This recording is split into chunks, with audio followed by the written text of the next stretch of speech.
things just got interesting as a huge report links the San Jose Sharks to a league star. We're going to talk about how big of an impact he will have on this San Jose Sharks team and what the big price tag is going to be to bring him into the Bay Area. So you're not going to want to miss this episode of Sharks Digest. But before we dive into everything, got to say we're on the road for 2,000 subscribers here. So if you want to stay up to date on the latest Sharks news heading into a very busy free agency and draft, make sure down below and hit that subscribe button. But we gotta dive right into this because I know we've talked about Mitch Marner coming to the San Jose Sharks, but there was never really any big reports saying, hey, he actually has some interest in coming to San Jose. Today, there has been a report saying that he is somewhat interested in coming to San Jose from David Pagnotta of the Fourth Period, a reliable source within the NHL. He says, Mitch Marner has a list of 7 or 8 teams he's looking at, including Vegas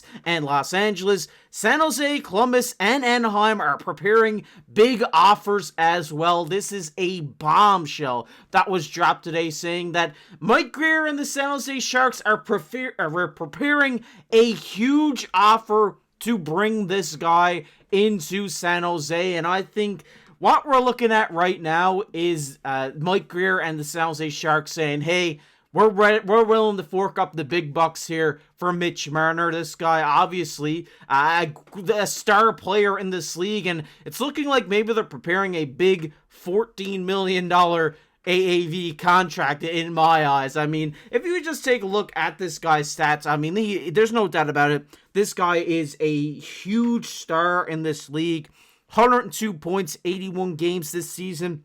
75 assists with 27 goals. Yeah, he also had a plus minus of 18 this year, which is great for him. Obviously, here showing that, you know, he's 15.6% shooting percentage, which is very good in today's league. And at 28 years old, you know, he's still got some good years left into him and hopefully some good years that he can bring to the San Jose Sharks organization. If we just take a look at his hockey stat card, I'll bring it up full screen for you guys here. Obviously, they got his offensive rating at plus 15, which is just ridiculous. He's one of the best defensive forwards in the league as well, with his defensive rating being a plus 3.1 there, bringing him to a net rating of plus 18, which is ridiculous. As we see here, some stats saying his power play goals for is 45, meaning every time he's out there on the power play, that's how many goals they scored this season in Toronto on the power play with him out on the ice, averaging a game score of 1.35, which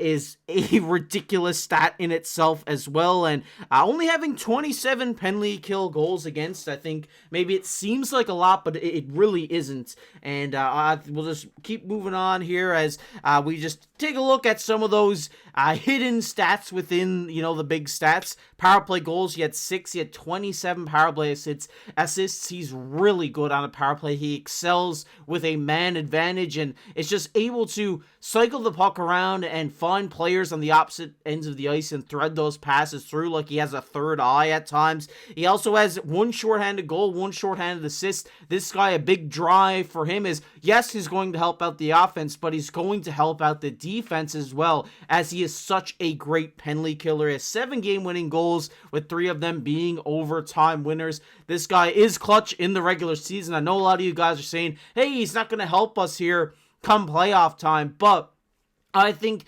Mitch Marner had a lot of pressure on himself coming into this season in Toronto, where last playoffs, a lot of people blamed him for exiting, and I think he wanted to prove that, you know, on his last year of his deal, that he could go out there and they could make some noise in the playoffs, and unfortunately, they didn't do that. So I think getting him out of that big spotlight in Toronto and getting him into San Jose, where there's not as much pressure on him from media, from fans, I think this guy's going to excel, and we're going to see a even better Mitch Marner than what we've seen this season, which is ridiculous to even talk about. Looking at some of his strengths here, obviously, like I said, his vision is unreal, playmaking, skating, two-way responsibility. I mean, this guy is one of the best players in the NHL to date. There's no doubt about that. When a big name like this hits the free agency market, it's going to shake up things, and obviously, the San Jose Sharks need to spend, like, was it $27 or $29 million to even reach the cap floor this season. So going out and splashing,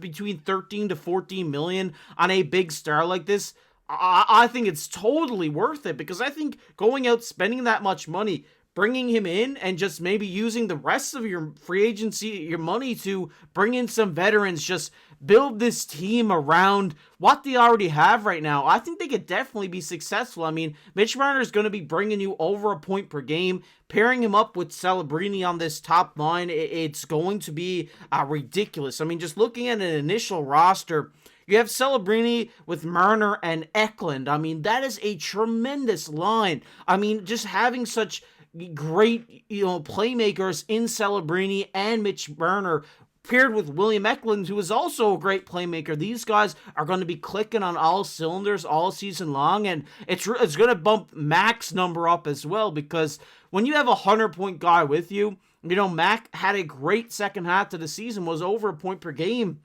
And if you put him with a top star in this league, there's no doubt in my mind that this guy could be pushing that high 80s to 100 points at the end of the season. I definitely do agree with that. Yes, it is second year, but, there's sometimes a sophomore slump.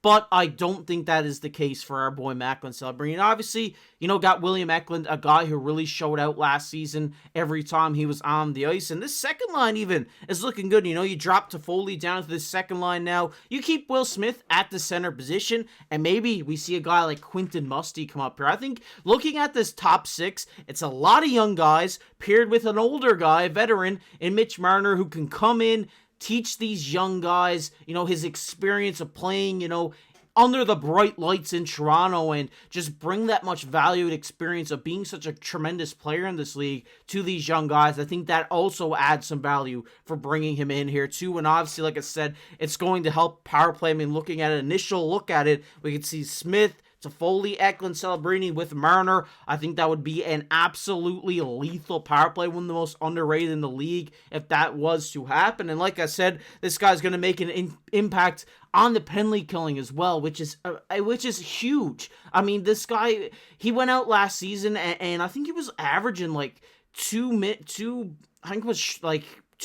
penalty killing minutes or something like that. I read this stat before recording this video. I believe he had like over 247 minutes on the penalty killer this season. I think I could be completely off base there, but he's a great penalty killer nonetheless. He's great with his stick, and once he finds a lane where he can poke it off or intercept the pass, he's gone. He got the wheels to beat and get on a shorthanded break. We've seen this from him in Toronto his whole career. He's such a great defensive forward, and that's what he brings to the board, as well as being such an offensive guy. But I know a lot of you guys maybe are saying, hey, why are we going out and spending this money? I mean, we're going to have to spend it on Mac. We're going to have to spend it on bringing all of our young guys back. But I think if Mike Grier is saying, hey, I like what we got right now, and I think bringing in a star player like this is going to be good for our developing guys, but also we could bring in some veteran free agents that are going to come in and make an impact. I think if you